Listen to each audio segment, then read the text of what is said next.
Now हम लोग और एक एग्जाम्पल देख लेते हैं। क्वेश्चन क्या है ना, find the circulation, find the circulation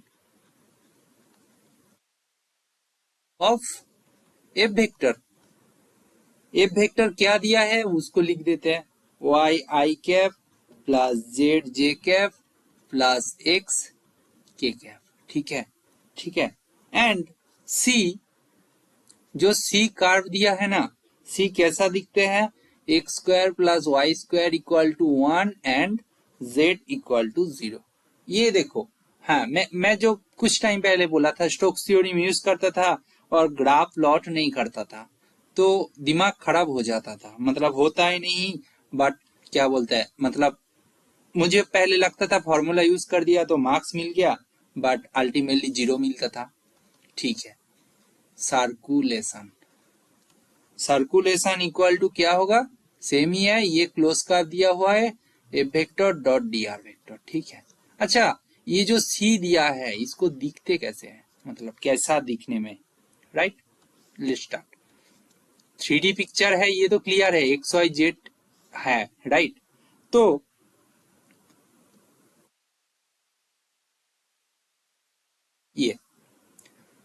ये एक्स है, ये वाई है, ठीक है ना। अच्छा, इसको एक्स देते हैं क्योंकि हम लोग ऐसे रोटेट करेंगे, मतलब ऐसे ही इन जनरल यूज करता हूं, मैं यूज करता हूं, तो ठीक है ना। तो एक्स वाई जेड, ओके। तो ये हो गया आपका x square plus Y square equal to 1। ठीक है। बट बोला गया है ये क्या है, जेड इक्वल टू 0, मतलब हमारे पास ऐसा कोई है, भाई मेरा ड्राइंग बहुत गंदा है बट ऐसा कुछ है, ठीक है ना, सीधी बात है, ठीक है ना, सिलेंडर टाइप का है। ठीक है, तो इसको ऐसे दिखते हैं। अभी एक सेब आ गया ना, राइट, तो ऐसा। ठीक है, बात ये है बस दिस सरफेस के बारे में बोल रहा है, मतलब दिस जो, मतलब जो एंड है ना, मतलब हाँ, समझ रहे हो, जो है, मतलब सिलेंडर है, उनका जो एक्स वाई प्लेन के अंदर है, मतलब ये तो जेड इक्वल टू 0 है ना, ये जो है ये जेड इक्वल टू 0 है, और ये कुछ है जेड इक्वल टू आर।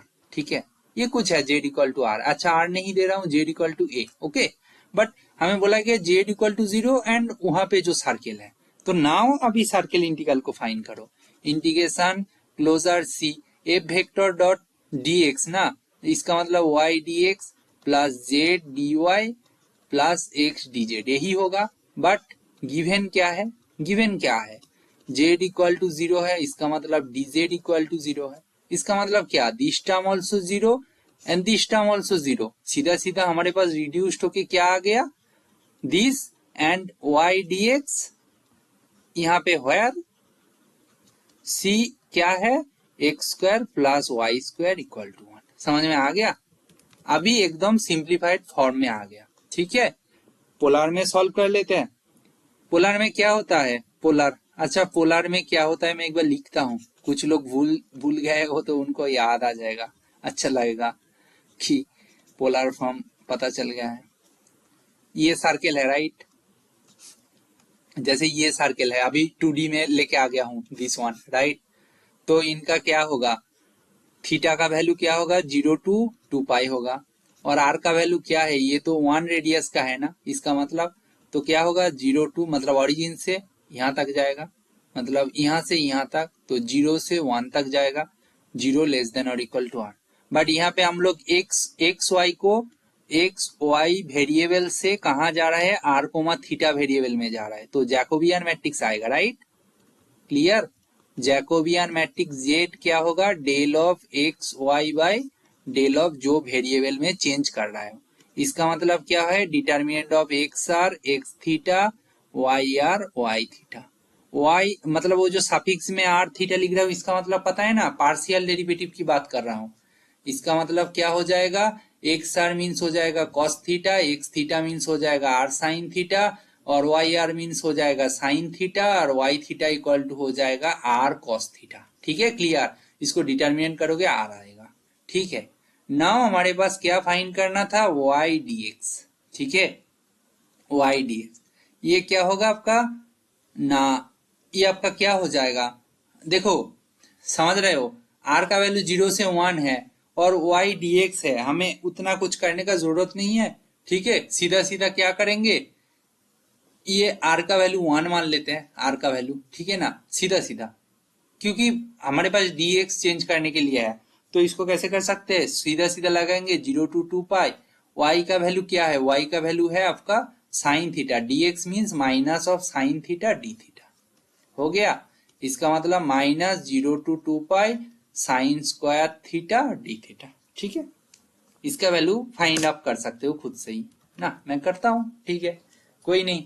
इसको कैसे लिख सकते हैं भाई, 4 into 0 to 2 पाई/2 sine square theta D theta लिख सकते हैं ना, ऐसे लिखते हैं ना, क्योंकि F of 2 pi minus theta equal to F theta, इसका मतलब एक बाहर आ जाएगा 2 into 0 to 2 pi sine square theta D theta, दूसरा फिर से करेंगे f of pi minus theta equal to F theta, तो देन क्या हो जाएगा, और एक 2 आ जाएगा 0 to 2 पाई/2, दैट्स वे, तो ठीक है ना, तो -4, और हम लोग गामा जो बीटा गामा फंक्शन यूज कर लेते हैं, आप कुछ भी करो, साइन स्क्वायर थीटा को लिख सकते हो ना, half into 2 sign square theta 1 minus cos 2 theta, बस देन इंटीग्रेट करो भाई, मैं बीटा गामा फंक्शन लगा रहा हूँ, मुझे अच्छा लग रहा है तो लगा देंगे, ये क्या हो गया, सो -2 इंटू 1/2 इंटू ये इसका होल स्क्वायर,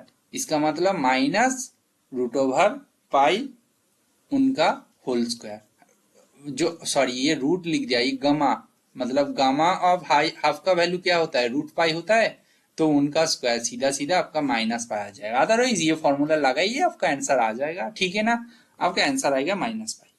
ये क्वेश्चन को ऐसे सॉल्व करते हैं, ओके क्लियर।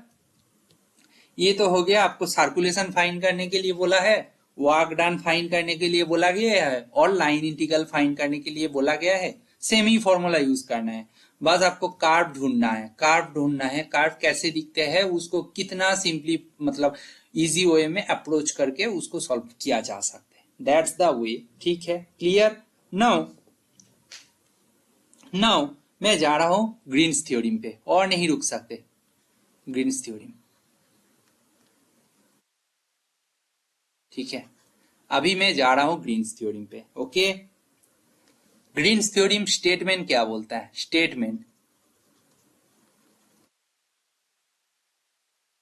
कलर चेंज कर लेते हैं, बहुत टाइम से ब्लैक हो रहा है, ठीक है अभी रेड, सी स्टेटमेंट क्या है, late are be a close bounded reason, आपको पता है क्लोज है, बाउंडेड होना चाहिए, वो क्लोज होना चाहिए, मतलब उनका initial point and terminal point same होना चाहिए, और उसको बाउंडेड होना चाहिए, अनबाउंडेड थोड़ी ना होगा, देन बोल देंगे नहीं, ठीक है ना, R be a close bounded reason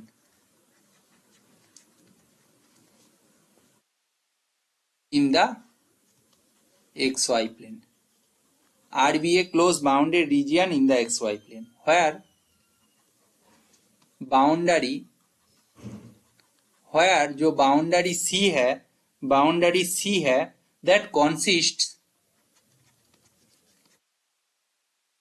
of finitely many smooth curve, finitely many का मतलब एक ही हो सकते हैं, दो हो सकते हैं, तीन हो सकते हैं, फाइनाइट हो सकते हैं, राइट, स्मूथ कर्व्स, ठीक है। Let M and N are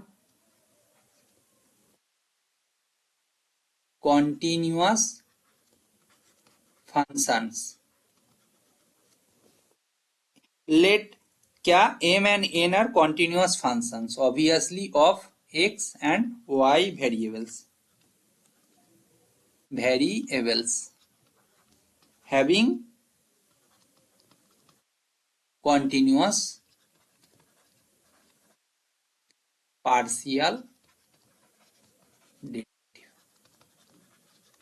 देखो बहुत कुछ लिख दिया, 4 लाइन लिख दिया, आपको लगेगा कहां से आ रहा है भाई, कुछ नहीं आ रहा है, मैं क्या लिख के रखा हूं, ये फॉर्मूला, ग्रीन्स थ्योरम क्या होता है, M d x plus N d y, ठीक है, ये कार्व सी है, तो इसका वैल्यू हो जाएगा आपका R del N by del x minus del M by del y d x d y. मैं क्या याद रखा हूं, दिस फॉर्मूला।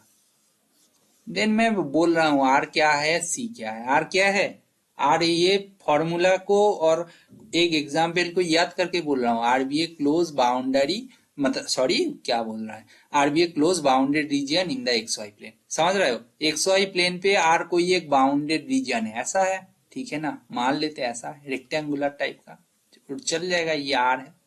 इसका जो बाउंड्रीज है, जो बाउंड्री है, देखो ये एक बाउंड्री है, इसको मैं C1 मान लूंगा, A टू B है, इसको C1, इसको C2 मान लेंगे C तक, और C से D तक जो है उसको C3 मान लेंगे, इसको C4 मान लेंगे। इन चारों का जो साम है वो ही C बोल रहे consist finitely many smooth curve, जो पीसीआई स्मूथ कार्व का डेफिनेशन दिए थे। समझ में आ रहा है, दैट्स ऑल। मैं पूरा को तो सी मान सकता हूं कि ये ऐसे यहां से स्टार्ट किया, यहां से गया, यहां से यहां तक, ठीक है ना, ये तो एक कार्व है ना। तो फाइनली मेनी स्मूथ का मतलब फाइनली मेनी स्मूथ कर्व का कॉम्बिनेशन है जो पीसीओएसली स्मूथ कर्व है, ठीक है, समझ में आया। तो देन बोल रहा है, और देखो मैं बोला हूं एम एंड एन को कॉन्टिन्यूअस होना चाहिए, उनका पार्शियल डेरिवेटिव भी कॉन्टिन्यूअस होना चाहिए, और वो एक्स वाई का वेरिएबल होगा।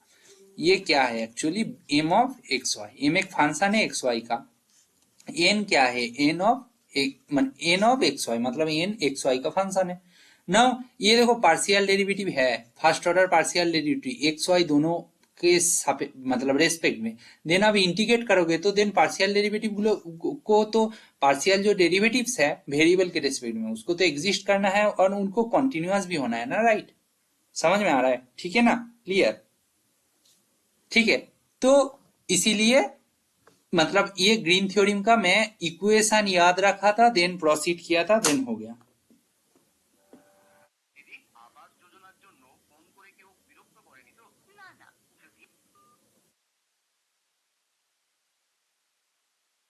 ठीक है, ये हो गया आपका ग्रीन्स थ्योरम। ओके, ये तो ग्रीन्स थ्योरम का स्टेटमेंट हो गया, ठीक है। अभी मैं ग्रीन्स थ्योरम के लिए एक एग्जांपल लेके देखता हूं, मजा आएगा। मतलब देखो लाइन इंटीग्रल से कितना कॉम्प्लिकेटेड होता है और उसको ग्रीन्स थ्योरम यूज करके कितना आसानी से हो जाएगा, उसको ही मैं मतलब बोलने के लिए मैं ये क्वेश्चन को लिया हूं।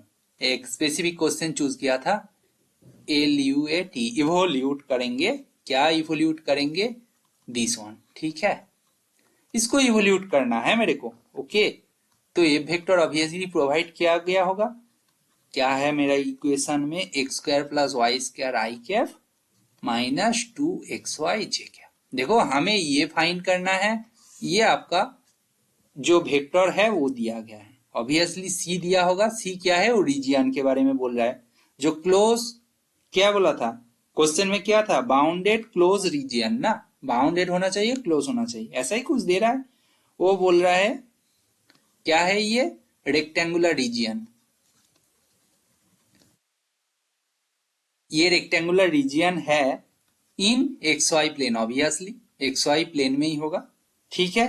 बाउंडेड बाय, रेक्टेंगल होगा, बाउंडेड होगा, क्लोज होगा, तो समझ रहे हो बाउंडेड बाय क्या होगा, बोल रहा है y इक्वल टू 0 है, x इक्वल टू a है, y इक्वल टू b है, x इक्वल टू 0 है।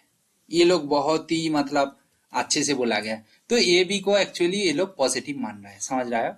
तो ये हमारा क्या है, ये y इक्वल टू 0, राइट, ये y इक्वल टू 0 है, ये y इक्वल टू b है, और ये x इक्वल टू 0 है, ऐसा x इक्वल टू a है। मिड मार्ट दिस रीजियन के बारे में बोल रहा है, समझ में आया। नाउ सपोज इसको आप लाइन इंटीग्रल से कर सकते हो, सपोज नहीं सॉरी, अभी मैं ग्रीन्स थ्योरम से इसको कर लेते हैं, ठीक है ना। ग्रीन्स थ्योरम से, ग्रीन्स थ्योरम क्या बोलते हैं भाई, integration F vector dot D R vector, जो क्लोज बाउंडेड जो आर होना चाहिए, ये तो आर रीजियन है, आर रीजियन, ठीक है ना, ये क्या होना चाहिए, क्लोज बाउंडेड होना चाहिए। और इनका जो बाउंड्रीज है, नाम देते थे, धीरे धीरे मतलब समझने की कोशिश करो, एक बार मतलब समझ में आ जाएगा तो बाकी दिक्कत नहीं होगा। इसको मैं C1 कार्ब लेता हूँ, ये जो है इसको C2 लेता हूँ, ये जो है इसको C3 लेता हूँ, और ये जो है इसको C4 लेता हूँ। तो चारों स्मूथ कर्व का, finite number of smooth curve का कॉम्बिनेशन होना चाहिए जो सी होगा। सी क्या है? C1 union C2 union C3 union C4 होना चाहिए। Then Green's theorem we can apply ना। और यहाँ पे जो m क्या आ रहा था भाई? X square plus Y square, हमें अभी भी याद है, अभी लिखा हूं ऊपर में, वो ऊपर हो गया, और ये -2xy था, राइट है कि नहीं? तो हमारे पास ये कॉन्टिन्यूअस है, ये कॉन्टिन्यूअस है, इसका पार्शियल डेरिवेटिव एग्जिस्ट करता है, वो कॉन्टिन्यूअस एग्जिस्ट करता है। तो everything hold, every conditions for Green's theorem are hold. कभी कभी दिक्कत में आता है भाई, जब क्लोज बाउंडेड रीजियन नहीं देंगे ना आर, तो देन नहीं हो पाएगा भाई, ग्रीन्स थ्योरम नहीं हो पाएगा, फंस जाएगा जो। तो देन वो सी और आर जो है, ये जो आर था और सी था, उनका कंडीशन होल्ड होना है, देन ग्रीन्स थ्योरम लगाओगे। अदरवाइज जैसे ऐसा कोई कार्व दे दिया 0 1 से स्टार्ट करके 7 8 तक, इसको बोल दिया सी है, देन बोला गया है लाइन इंटीग्रल फाइंड करो, ग्रीन्स थ्योरम नहीं यूज कर सकते, we can not able to use Green's theorem. समझ रहे हो? नहीं यूज कर सकते भाई, कैसे यूज करेंगे, इसको यूज ही नहीं कर सकते, ठीक है ना?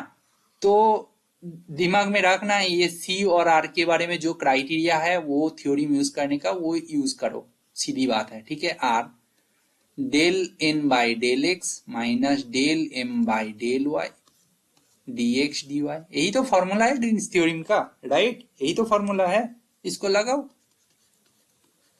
तो del N by del x क्या हो जाएगा? 2y minus del M by del y क्या हो जाएगा? 2y d x d Y.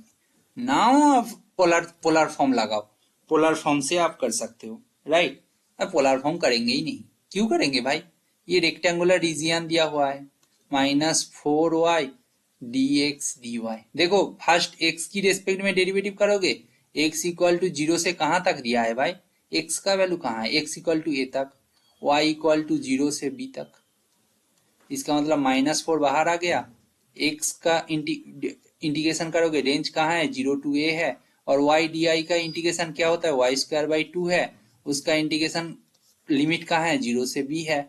इसका मतलब 4, ये क्या हो जाएगा? ए, और ये हो जाएगा b square by 2 equal to क्या हो जाएगा? -2a B square. ठीक है, सीधा सीधा आ गया, कोई पोलर फॉर्म में जाने का जरूरत नहीं। रेक्टेंगुलर रीजियन है, एक्स तो 0 से स्टार्ट हो रहा है, ए तक जा रहा है, और वाई तो 0 से स्टार्ट हो रहा है, ऊपर बी तक जा रहा है। बाद हो गया तो 0 टू ए 0 टू बी, सीधा सीधा एकदम सिंप्लीफाइड फॉर्म में था, इंटीग्रेशन कर दिया, आपका आंसर आ गया। अभी देखो, आप बोलोगे कि आप लाइन इंटीग्रल पढ़ना है, पढ़ लियो, डन। ग्रीन्स थ्योरम पढ़ना है, पढ़ लियो, डन। बट अभी यही क्वेश्चन आया, आप कौन सा मेथड यूज करोगे? Which method you should prefer?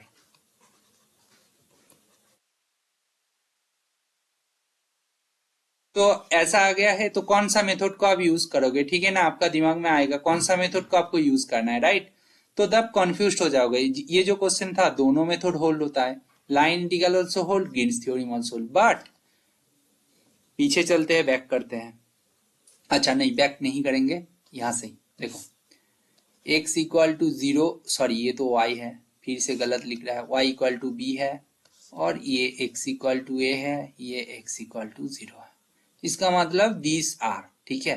But ये C1 है, ये C2 है, ये C3 है, ये C4 है। करना आपको क्या है? F vector D R vector. Given क्या है? गिवन मुझे जो इंफॉर्मेशन दिया है, ये ग्राफ से क्या मिल रहा है भाई बताओ? C equal to C1 union C2 union C3 union C4, right? मिल रहा है कि नहीं मिल रहा है, राइट? नो, आपको पता है, आप बोल देंगे यूनियन में है तो C1 बराबर F vector dot D R vector करेंगे, plus C2 plus C3 plus C4 कर देंगे ना, चारों का, देन फाइंड करेंगे, देन ऐड करेंगे। भाई कितना टाइम लगेगा?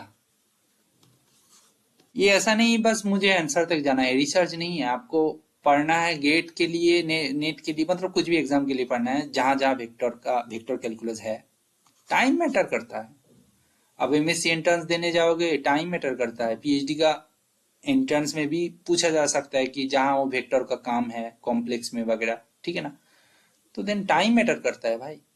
तो आप लाइन इंटीग्रल से जाओगे, long time taking, long time लगेगा, बहुत ह्यूज टाइम ला लेंगे। बट ग्रीन्स थ्योरम से सीधा एक ही बार इंटीग्रेशन करोगे भाई, integration 0 to a 0 to b करोगे, N y minus M x d x d y, बस आपका बात बन गया। Del N by del x, क्या था, del N by del x minus del M by del y, right. हाँ जो भी है वो ठीक है, बट बात ये है एक बार इंटीग्रेशन करोगे आपका आंसर आ जाएगा।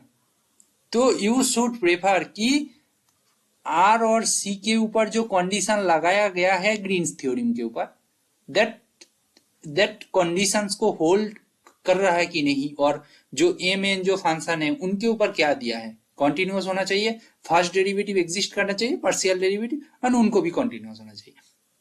ये जो कंडीशंस है पूरा का पूरा होल्ड हो रहा है कि नहीं देख लेते हैं, वो तो देखने में ही पता चल जाएगा भाई। बट ये चारों टाइम इंटीग्रेशन करने जाओगे बहुत टाइम लग जाएगा। ये सब चीजें आपको समझने की जरूरत है। बाकी बाकी एक दूसरे के बीच में कोई फर्क नहीं है, सब लोग सीखते हैं। बट ये होता है, ठीक है ना। ये बस पर्सनल एक्सपीरियंस शेयर कर रहा हूँ, क्योंकि मैं एक टाइम ऐसा ही करता था।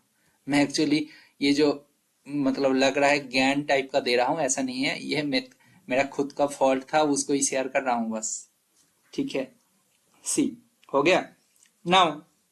अच्छा, मैं आज एक्चुअली नेक्स्ट जो टॉपिक है उधर जाऊंगा नहीं, ठीक है। नेक्स्ट जो टॉपिक है उधर जाऊंगा नहीं, अभी ग्रीन्स थ्योरम का और कुछ फॉर्म पढ़ सकते हैं, मतलब मैं मतलब डिस्कस करूंगा थोड़ा बहुत, ठीक है। मतलब ग्रीन्स थ्योरम से कैसे स्टोक्स थ्योरम आ सकते हैं, उसके मतलब उसको भी अप्रोच कर सकता हूँ मैं, मतलब हाँ उस टाइम, हाँ मन किया तो। अदरवाइज देखो, अभी ग्रीन्स थ्योरम का और एक इंटरेस्टिंग एग्जांपल देखते हैं। सीधा बात ये है कि हमारे पास क्या दिया गया है, एफ वेक्टर दिया गया है, उसको लिखेंगे और सीधे कैलकुलेट करेंगे। अच्छा, एफ वेक्टर क्या दिया गया है ना, 2x² प्लस वाई स्क्वायर दिया गया है, आई कैप प्लस ई पावर वाई जे कैप, ठीक है। नाउ बोला गया है integration F vector D vector find कर लो भाई, जहां पे सी क्या दिया है, फर्स्ट कोऑर्डिनेट पे, फर्स्ट क्वाड्रेंट पे है, कौन सा है, y इक्वल टू 0 और x² plus Y square equal to 1, x equal to 0 है। सीधा बात है, सर्किल है, सर्किल के बारे में बोल रहा है, ये फर्स्ट कोऑर्डिनेट के बारे में बोल रहा है। सर्किल मेरा बहुत अच्छा हो गया है, दिस वन, ठीक है ना। दिस रीजियन के बारे में बोला गया है। नाउ इसको क्या करोगे, del N by del x, दो डबल इंटीग्रेशन है, minus del M by del y d x d y. देखो ये तो एन है, ये एम है, del N by del x क्या हो रहा है, ई आर, ठीक है ना, ठीक है, ई आर। Del N by del x क्या हो रहा है, 0। Del M by del y क्या हो रहा है, 2y d x d y, ठीक है। हम सीधे पोलर फॉर्म में लिख रहा है, पोलर फॉर्म में लिखेंगे एकदम, 0 to π/2, no doubt first coordinate के बारे में बोला गया है, दिस वन वाज रीजियन। और और आर का वैल्यू कहाँ से कहाँ तक है, 0 से 1 तक है, नो डाउट। -2y का वैल्यू क्या होता है, x equal to r cos theta, y equal to r sine theta होता है। जैकोबियन मैट्रिक्स पुट होता है, और डी आर डी थीटा, ये क्या है, जैकोबियन, जैकोबियन का मॉड। Okay clear. नाउ बस सीधा सीधा कैलकुलेट कर देंगे, 2 2/3 आर क्यूब, बस r³/3 होता है, आर स्क्वायर डी आर का इंटीग्रेशन, और साइन थीटा का इंटीग्रेशन क्या होता है, minus of cos theta, means क्या हो जाएगा भाई, माइनस ऑफ होता है ना, साइन थीटा का इंटीग्रेशन क्या होता है, माइनस ऑफ, ठीक है, ऐसा हो जाएगा कॉस थीटा, और वो 0 to π/2। देन सिंप्लीफाई कर लेना भाई, 2/3 आ जाएगा, और ये तो 1 - 0 होगा, और ये 0 - 1 होगा, आपका आंसर आ जाएगा 2/3। ऐसे ग्रीन्स थ्योरम को हम लोग यूज कर सकते हैं, लाइन इंटीग्रल से बहुत टाइम खा जाते हैं ऑलवेज। यहाँ पे चेक करो भाई, जो सी दिया है उसका कंडीशन होल्ड हो रहा है, आर होल्ड हो रहा है, एम के ऊपर जो कंडीशन लगाया है वो भी होल्ड हो रहा है, एन के ऊपर कंडीशन भी होल्ड हो रहा है। आप बोलोगे सी आर एम एन क्या है? मैं ग्रीन्स थ्योरी में जब स्टेट किया हूँ, स्टेटमेंट में जो नोटेशन यूज कर रहा हूँ उसी के बारे में बोल रहा हूँ। कुछ भी कंडीशन फेल नहीं हो रहा है, ठीक है ना। ग्रीन्स थ्योरम का 2 एग्जाम्पल हो गया, और बहुत सारे एग्जाम्पल्स हैं जो ये सब पीआईक्यू का ही क्वेश्चन है। कोई ना कोई गेट और उस टाइम जैम में आता था, सभी है सेम लेवल का क्वेश्चन होता है, ठीक है ना। आई थिंक ये सब कुछ समझ में आया होगा। नेक्स्ट जो लेक्चर प्रोवाइड करूंगा उधर देखता हूँ डिटेल में और कुछ बोलने के लिए, ठीक है। Thank you. मैं तो पूरा सिलेबस कवर कर दूंगा, मतलब गेट में जितना वेक्टर से जो ओरिएंटेड बीएससी और गेट में एमएससी में होता है वो सब कुछ मैं कवर कर दूंगा एक एक करके, ठीक है ना। Thank you for watching.